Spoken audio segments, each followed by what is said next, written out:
to another exciting episode. My name is Kato. This is Rorree. If you're just tuning in for the first time, what we like to do in these series is we like to, meet the minds, the meeting of the mind, the Venetians and the Mars. I'm from Mars, she's from Venus.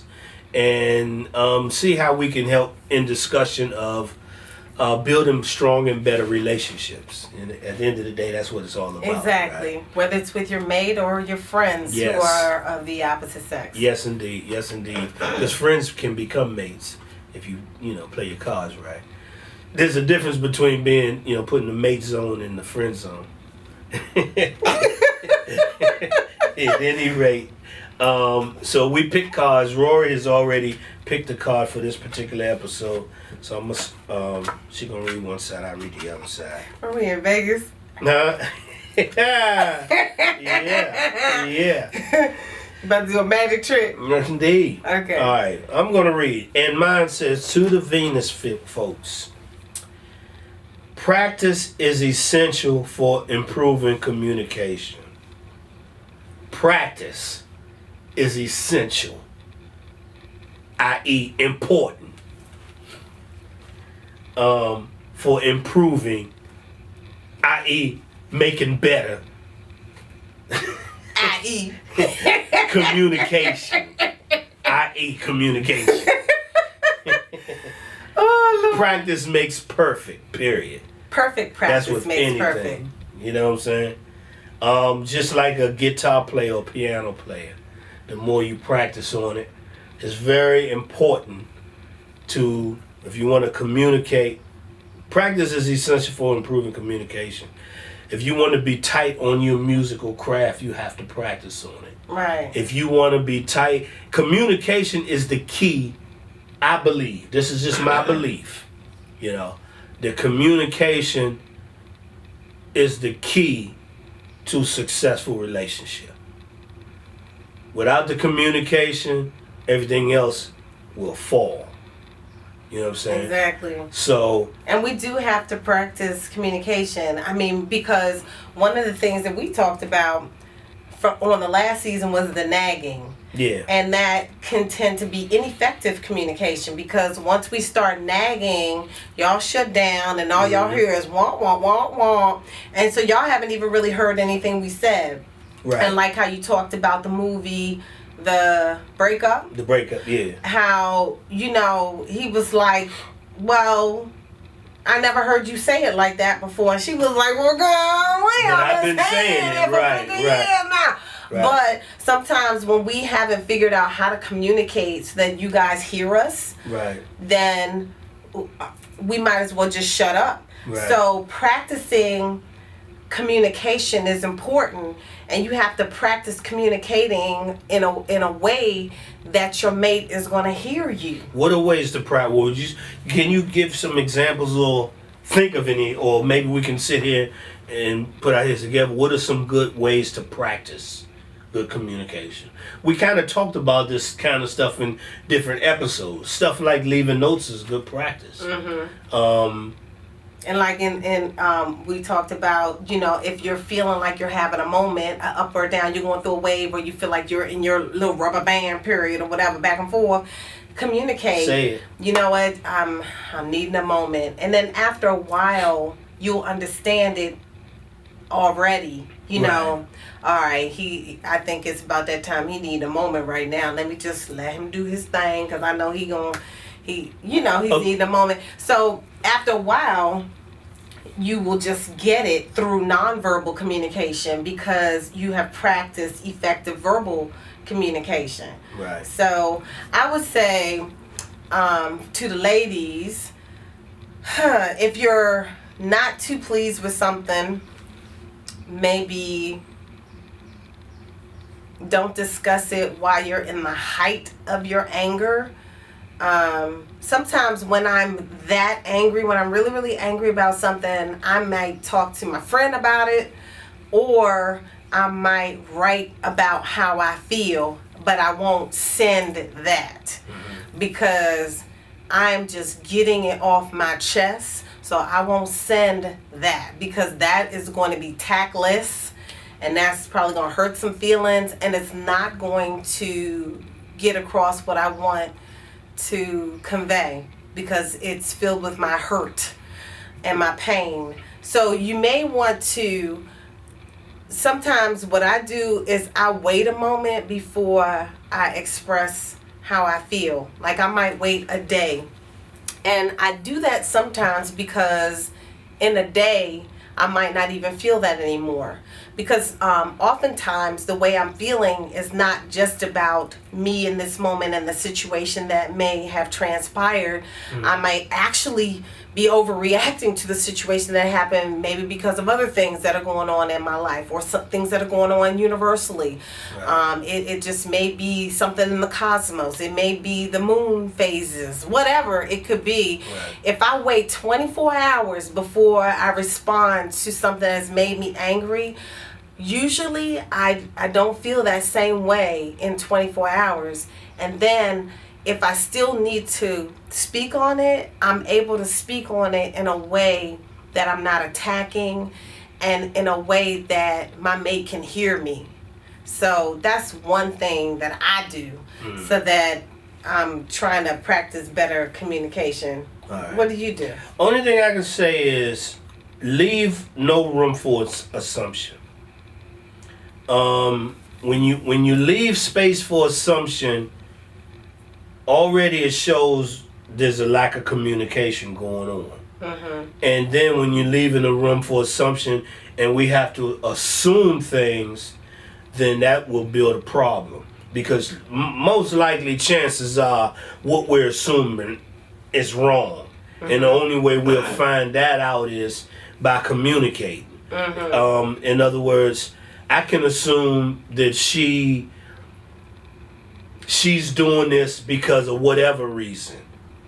Not communicating, but just assuming. So I'm going to base my reaction to what I'm assuming. Okay, she's supposed to be, I guess she mad at me because I didn't, they're going to lift the toilet, I left the toilet seat lift up or whatever. And now she acting all funny when that may not be what the situation is at all whatsoever. But I'm basing it on that, so I'm reacting to that, and you reacting to a whole nother different thing because of lack of communication. No one said anything to each other. What the real situation is, that builds the problem. Where practicing, don't forget to do this or whatever. Practicing closes that gap of assumption. And asking the question, you brought up a key point there, because too often we will assume because of whatever, and then we're wrong. And we never ask the question. We all bent out of shape.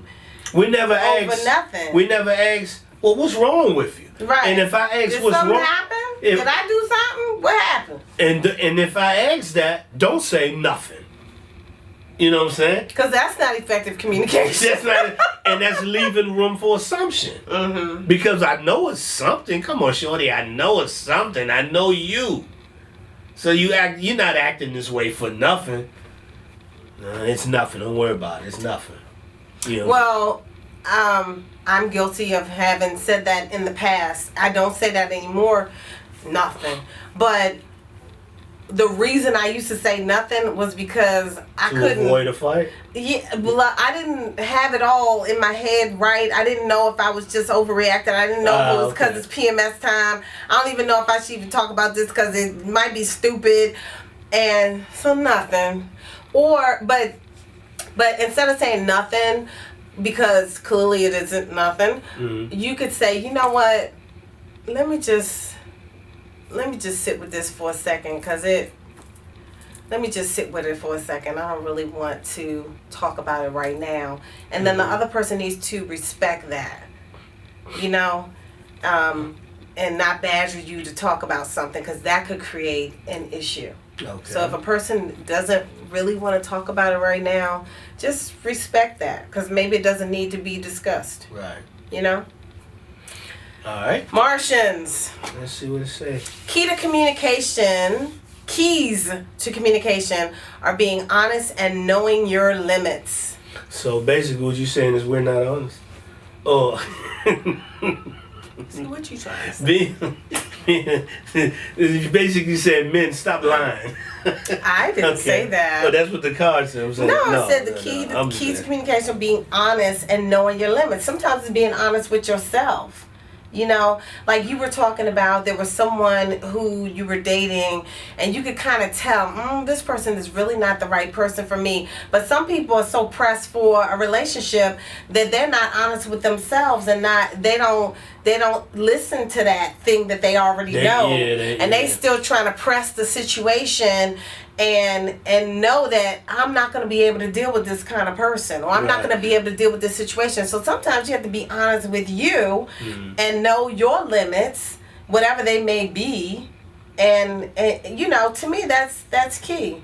And sometimes if you know that, you know, I was working today, I had this client, I had that client, and oh my God, I just took on so much stress. I need a moment to just decompress. And then somebody's coming up, your man is coming up to you. Right. And now he's coming up to you with all his stuff for the day or whatever. You might need to know your limits and communicate. You know what, baby? I dealt with so much drama today. Let me just go take a bath with some salt and release all this stress. And then can we talk after that? Because I already know my limits. Or you might need to know your limits because you already right here. You already right here about to explode. And you know, if somebody come with you with this conversation that feels a little confrontational in the moment, like it ain't going to be a happy conversation, you already know that the tongue about to come out and go. So if you know your limit, you might need to say, you know what? I need a moment. I don't know if I'm going to be able to deal with a conversation right now. Right. So I might just need a moment. Know your limits, and the mate needs to respect the fact that you know your limits and give you that space that you need. Not that you're going to go away for a month, because that's what y'all do.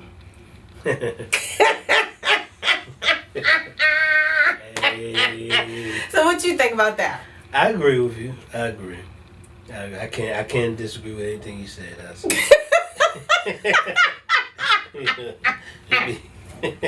I'm being honest, you know what I'm saying? So, hey. Alright. So what kind of advice can we give? If there's an issue, say it. You know what I'm saying? Be honest about it. If you don't like her with short hair, say, I like long hair better. You know what I'm saying? I'm just saying. I'm gonna just get a weave for you.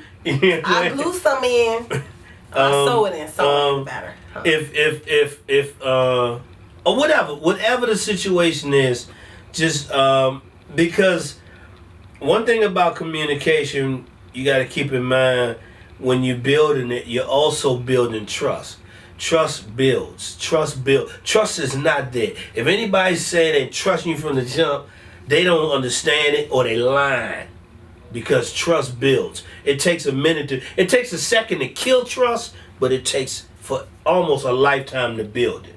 You know what I'm saying? So we're building it more and more. A lot of things we say we trust a person, we're hoping such and such. You know what I'm saying? Being honest helps build that trust capacity. You know what I'm saying?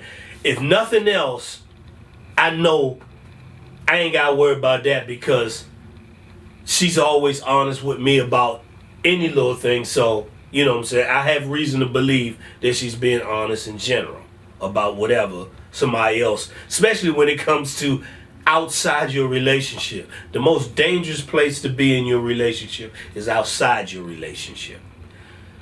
The friends, the such and such. I'm telling you, man. I'm telling you, they would kill it. And unless you have a friend that knows how to be a good friend to you while you're in your relationship.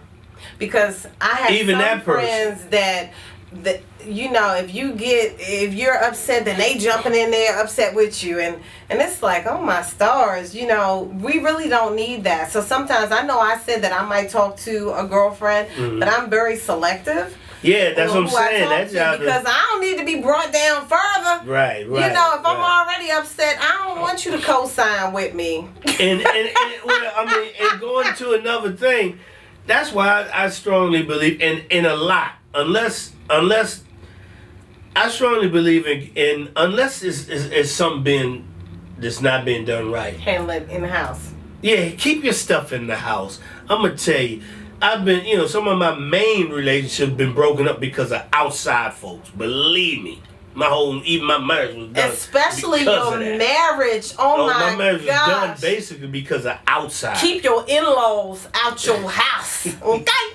Yeah, keep them out. You know what I'm saying?